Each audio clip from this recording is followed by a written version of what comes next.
I'm Noah Campbell, Technical Marketing with BlackBerry, and we're here with Laura Graves, our Machine Learning Engineer, talk about DNS tunneling. But before we get into it, Laura, introduce yourself.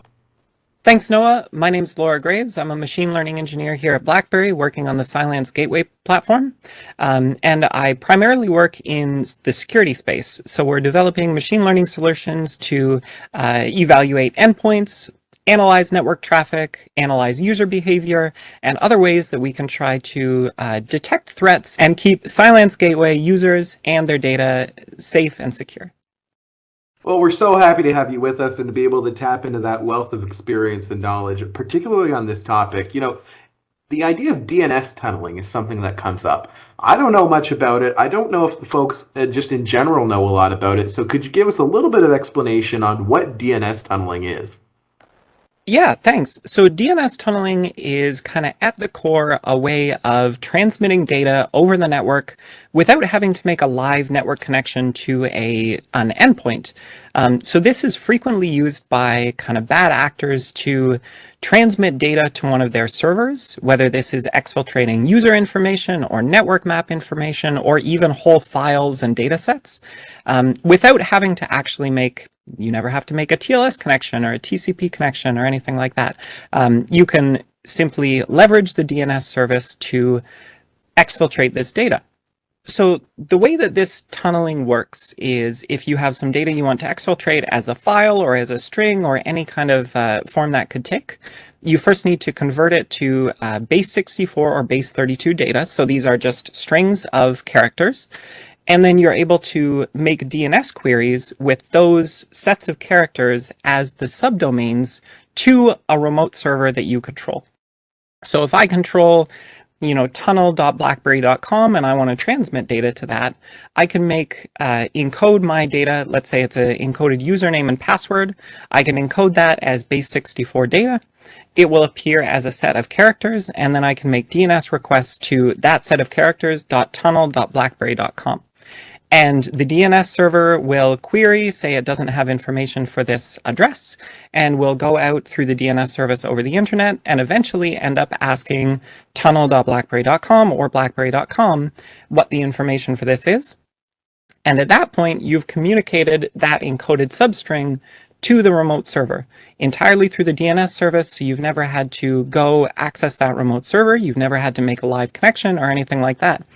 And the kind of beauty of this and where it means that it's such a threat is that because we never have to make that active connection, we circumvent a lot of traditional defenses. So the firewall will never come into place. Any kind of traditional security systems won't come in because all we're doing here is making a DNS request. We don't even necessarily need to get a response. As long as we're making that request and the remote server is getting that information, we've transmitted what we need. Because it's so difficult to stop this with traditional methods, this kind of becomes a goldmine for bad actors who want to transmit data out over the network while avoiding detection, while avoiding being blocked, anything like that.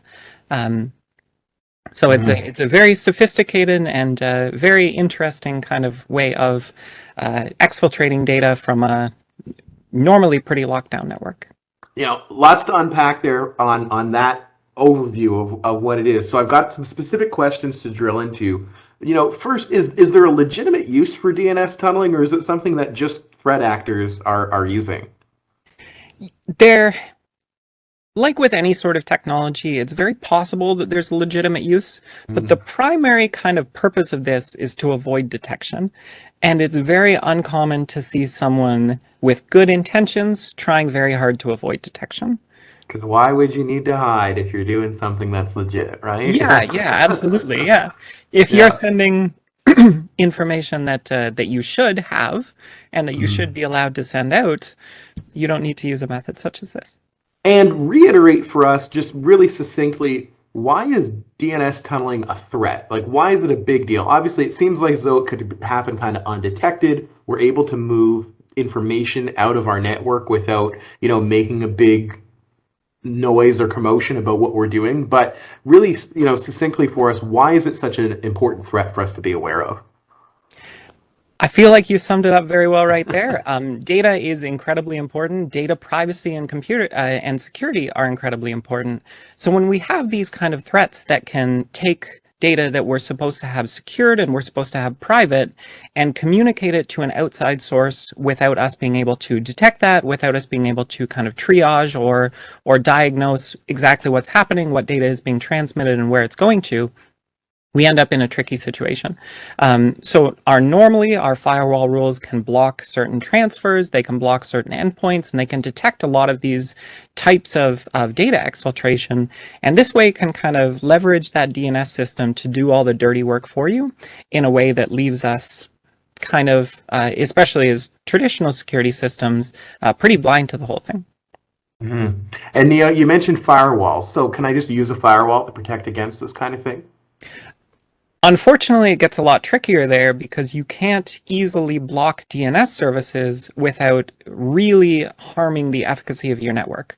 Your users need to be able to access network resources. They need to be able to access locations on the internet, and simply blocking that or putting in rules to stop certain types of DNS traffic takes out much more traffic that you actually want and need than it does to protect you.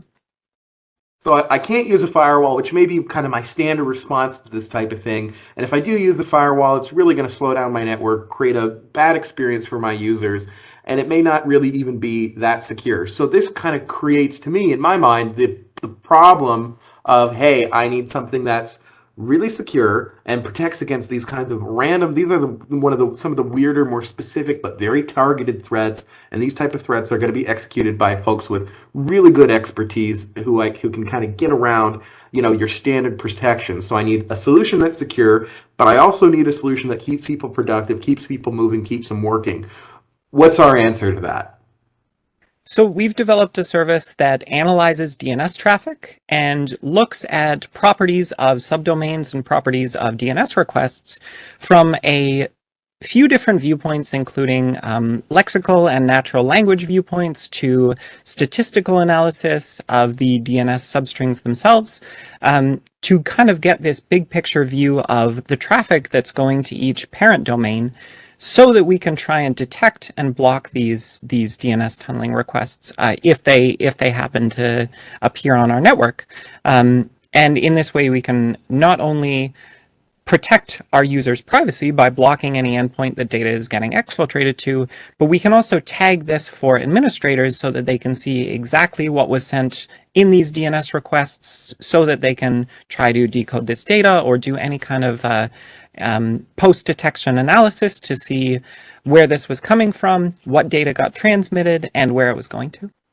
CylanceGATEWAY has this service built in. It runs in the background, so for the user or for anyone using Gateway on their mobile device or their desktop, they wouldn't really see anything, but from the admin perspective, you can see this both as a special zero-day alert type or as a block, depending on your user configuration.